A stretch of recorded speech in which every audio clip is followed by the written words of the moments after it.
بعد فأعوذ بالله من الشيطان الرجيم بسم الله الرحمن الرحيم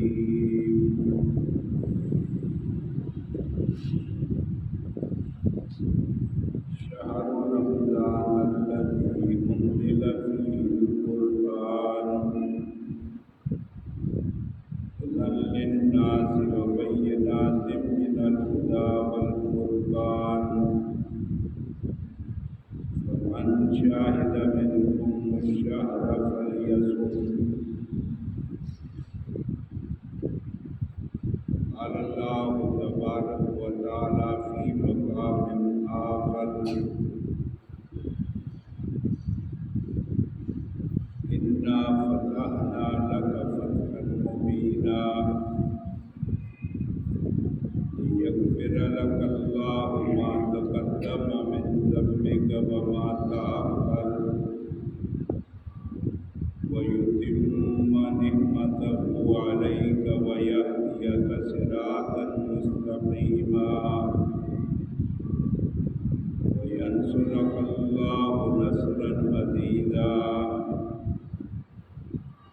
هو الذي أنزل السكينة في قلوب المؤمنين ليزدادوا إيمانا مع إيمانهم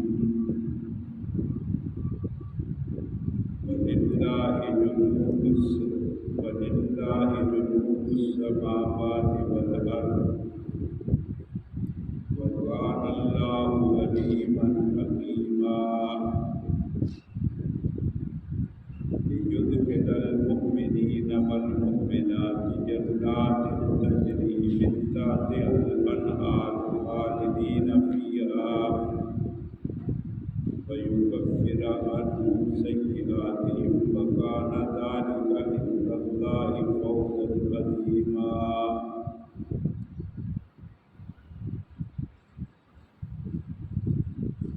قال النبي صلى الله عليه وسلم أوله رحمة وأوسطه مغفرة وآخره عتق من النار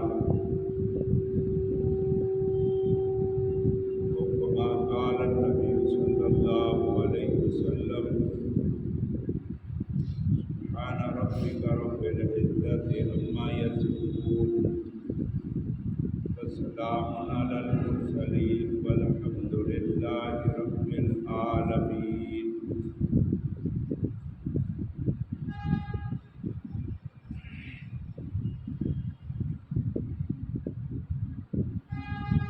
قابل صد احترام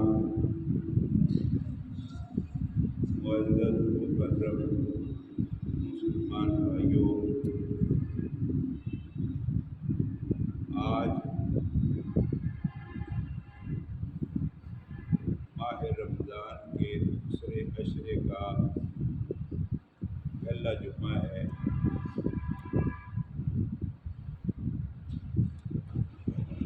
اور بہت ہی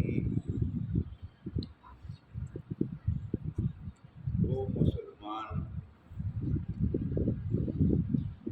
جو اچھی صحت کے ساتھ تندرستی اور عافیت کے ساتھ رمضان المبارک کے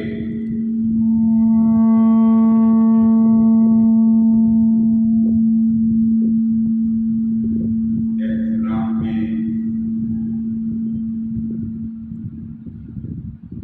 اپنی زندگی کے خوبصورت لمحات گزار رہے ہیں،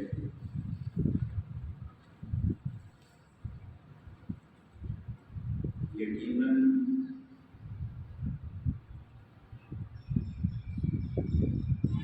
یہ مہینہ رحمت کا، مغفرت کا اور جہنم سے چھٹکارے کا مہینہ ہے۔